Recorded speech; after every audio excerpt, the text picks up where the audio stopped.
As কুকিংয়ে তোমাদের সবাইকে স্বাগত।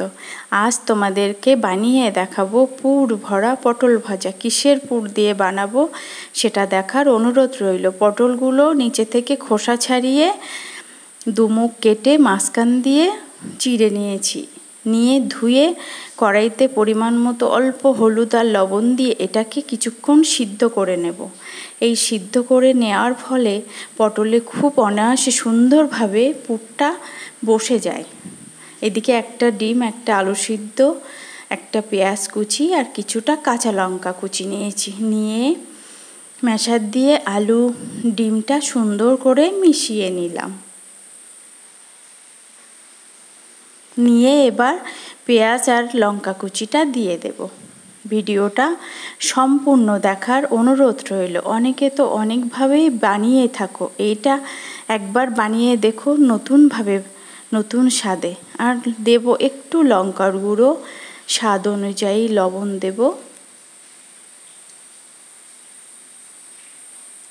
আর দেব একটু চাট মশলা। দিয়ে সবগুলো একসাথে হাতের সাহায্যে ভালো করে মিশিয়ে নেব।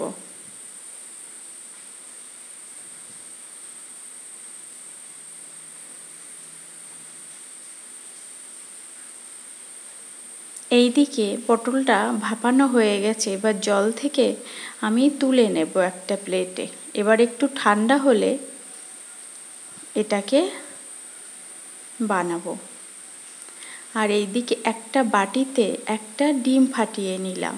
তাতে দিলাম 1 চা চামচ মতো কর্নফ্লাওয়ার। কর্নফ্লাওয়ার না থাকলে তোমরা অ্যারারুট বা ময়দাও দিতে পারো। আর 1 চিমটে লবণ দিয়ে এটা সুন্দর করে একটু গুলিয়ে নেব।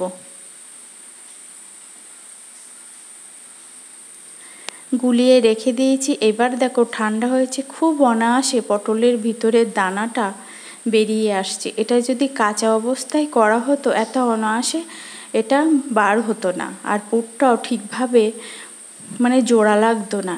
সিদ্ধ করার ফলে খুব তাড়াতাড়ি বেরিয়ে এসছে এবং পুরটা নরম হাতে চেপে চেপে দিলেই খুব অনায়াসে বসে যাচ্ছে। এইভাবে আমি সব পটলগুলোকে পুর দিয়ে ভর্তি করে নেব।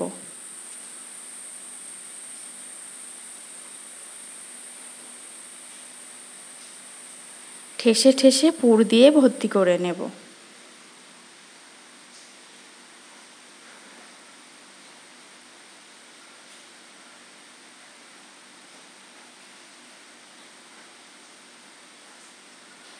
এটা ভাজতেও কোনো অসুবিধা হবে না। সবগুলো আমি বানিয়ে নিয়েছি একইভাবে।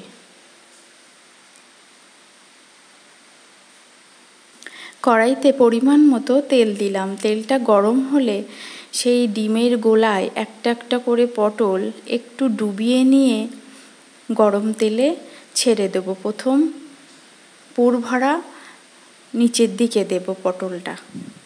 একটুও বার হবে না, কিচ্ছু হবে না, খুব অনায়াসেই সেট হয়ে গেছে। সিদ্ধ করার জন্যেই এইটা খুব ভালো হয়, সেটটা খুব ভালো হয়। এবার সবগুলো একইভাবে দিয়ে একটু ঢেকে দিলাম। ঢাকনা খুলে এবার উল্টে দিলাম। এক পিঠ লালচে হলে উল্টে দেব।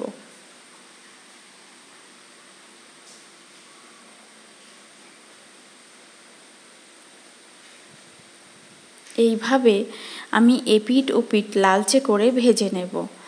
গরম গরম ভাত দিয়ে এরকম পটল ভাজা যে পটল কোনোদিনও খেতে চায় না, এইভাবে একবার বানিয়ে দেখো তোমরা, খুব অনায়াসে অনেকগুলো খেয়ে নেবে। শুধু ভাত দিয়েই এটা খাওয়া হয়ে যাবে, ডালের সাথেও পরিবেশন করে নেবে। এবার এর দানাগুলো আমি ফেলবো না। সেই দানাগুলোকে কি করেছি দেখো, এই পুরগুলো দিয়ে পটলগুলো ভেজেছি। বাদবাকি ছিল একটু ডিমের সেই গোলা, সেই ডিমের গোলায় দানাগুলো দিয়ে দিয়েছি। দিয়ে আমি কড়াইতে তেলে দিলাম, দিয়ে একটু পাতিয়ে নিলাম অমলেটের মতো করে।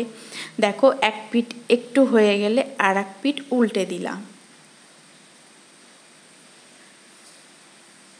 একদম ডিমের অমলেটের মতো দেখতে হয়েছে, খেতেও খুব সুন্দর হয়েছে। দেখো দেখতে কত সুন্দর। এইভাবে সব বানিয়ে